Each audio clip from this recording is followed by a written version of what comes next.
Hello all, welcome back for another video of Service Reset My Car. Today I'm going to show you can reset the service indicator, oil service indicator of a Toyota IQ 2009 model. I'm going to show you how you can do it for yourself. Before we start, I want to mention our YouTube channel, Service Reset My Car. Have a look at our channel for more than 400 other videos on how to reset different model cars. Use the comment area if you have any questions and I'll get back to you as soon as possible. I'll be showing you twice so you don't have to rewind the video to watch it back again. Okay, first step is turn the ignition off or press the ignition off. Then there is to turn the ignition back on. Yes, ignition is turned on. Then you have a trip button on the left side over here. The mode and the trip button.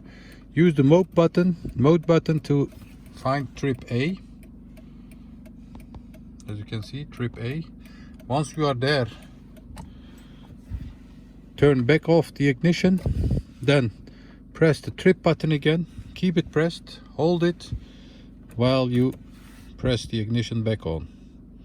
Keep it for about 5 seconds, and what you'll see is there will appear some zeros on the left side of the dashboard, and once you see that, then let go the mode button or the trip button, and your service indicator must have been reset. So once again, turn on the ignition, find trip A.